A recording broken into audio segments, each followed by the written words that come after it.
Good morning and welcome to Zoomtopia. We have with us Ms. Cathy Yum, Regional Head and Marketing and Demand Generation Zoom. Thank you for joining us today. First of all, I would like to ask you, today Zoom has embedded several AI features in its offerings.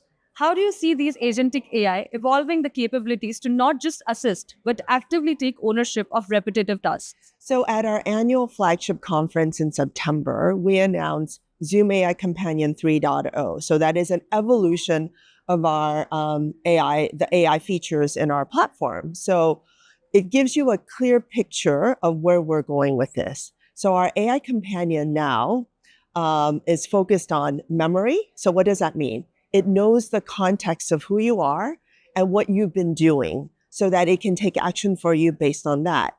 It also has reasoning capabilities, meaning it will look at different choices and make a decision.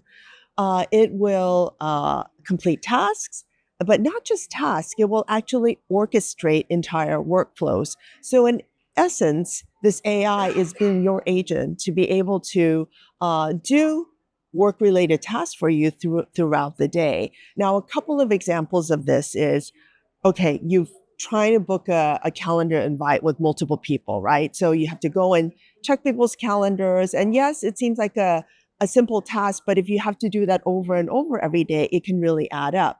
So Agentic AI or our AI companion will know that a meeting is needed because maybe it will be in your meeting summary or during a chat, it will say, hey, sounds like you need a meeting. Should I set up a meeting for you? It will look across people's calendars, find the free time, and then decide, okay, this is the best time for everybody. It will prompt you and say, should I book this meeting? And if you say yes, it will book that meeting for you, right? So it's like having a personal assistant with you. Another example that's a little more complicated is our AI companion actually can work with other agentic AI of other solutions, for example, ServiceNow. And so two agents can work together to actually complete a much more complicated task. So operationalizing your workday for you. So there's a couple of examples of where we see this going. Thank you. That's really interesting, actually. Secondly, I want to ask you that, according to you, what are some of the barriers organizations face in adopting AI-powered collaboration tools, and how is Zoom addressing those barriers right now? Okay, so it's human nature, right? Something is new, something is unfamiliar. You're like, oh, a little bit of inertia. Oh, I'm not sure about this. And of course, there's I'll be frank, there's a little bit of mistrust perhaps out there of, what is AI and what is it really going to do for the world? But I think how we're overcoming the barriers is, first of all, we try to be very, very transparent in addressing some of the concerns that people have about AI, right? Around safety and trust. So we're probably the only company that has gone out there publicly and stated, we do not use the data in your meetings, in your chats, in your videos, anything to train our AI models or third-party models that we work with. And of course, so that hopefully makes people feel a little bit more comfortable. Yeah. But I think really where our AI adoption has really taken off is that we include it with your Zoom license. So a lot of companies will say, oh, you need to give us $20 more, $30 more per user. But if you're a CIO of a company, you may say, oh, do I really want to take on that expense for my whole organization? So you say, okay, maybe this department or this level or this team gets AI, right? But if you think about it, if only part of your company has AI, you kind of greatly diminish the value of AI or the AI tools because some of your team is playing on this field and some of your team is working on this field. Does that really make sense? So we make it easy. We say everybody should have AI. It doesn't have to be a decision in order for your entire organization to benefit from it. Got it. Thank you. Lastly, I would just want to ask you, Zoom today has become synonymous with virtual collaboration. But beyond technology, what do you see as the key factors driving strong customer engagement and adoption in different regions? So the first thing that comes to mind is everybody knows that Zoom is easy and it just works. It's intuitive, right? So I think that helps us with any type of customer engagement or adoption. But also, if you look at the world today, we're living in a world that is post-pandemic. I think attitudes towards the effectiveness of collaboration have completely changed, True. right? So now we live in a world where it's kind of expected that sometimes you're going to need a little bit of flexibility in your life, right? There's going to be a time when you have to be at home.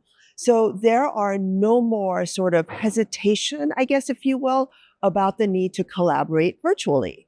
So I think that, in a post-pandemic world, it allows us to stay very, very relevant and top of mind for companies when they're thinking about how do we allow our employees to be as effective as they can.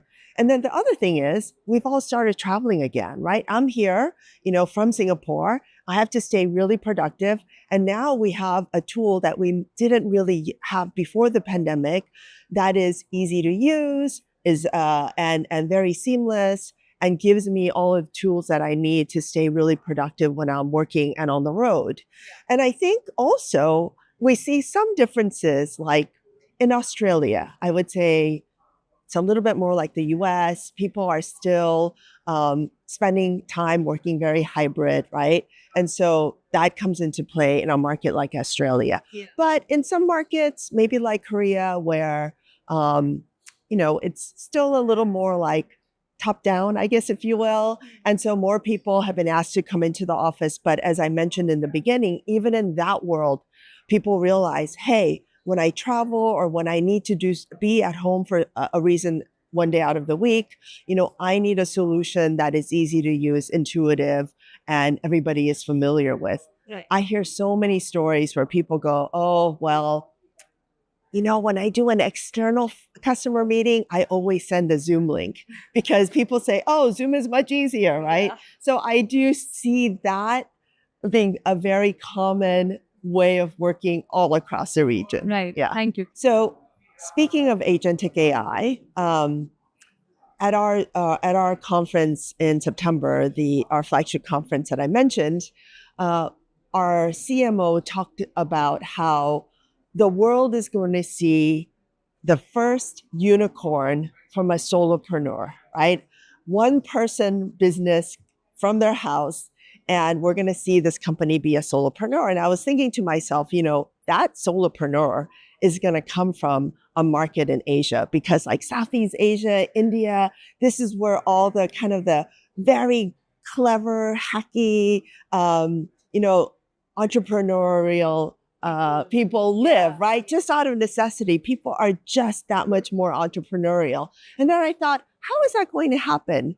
And I realized after talking to a former colleague of mine who is out on his own doing his own, gig, he said, you know what, Cathy? I use AI agents. And I said, what do you mean? He said, sometimes, somebody will say, hey, can you send me some information? And I want to make it into like a pretty format. I have an agentic AI solution that does that for me, right? And then some days I'm prospecting and there's an agentic AI solution that helps me to prospect. And so that's how this solopreneur unicorn is going to be born, because people are going to realize we have all these tools not to replace humans, right? But to augment what we can do so that we can be a little bit more effective. And as technology evolves, as I guess the norms of business evolve, we have to embrace it, right? Yeah. Because 10 years from now, who knows what this is going to bring? I look at my nieces and I say, when they go into the workforce, it is going to look so different. And if you are not looking at the potential and taking the good parts of technology as we evolve, we're just not going to keep up. So I'm super excited about the first solopreneur unicorn coming out of this region, right? So I'm very excited to have spoken to you today Right. about all of this. Yeah. Okay. All right. Thanks.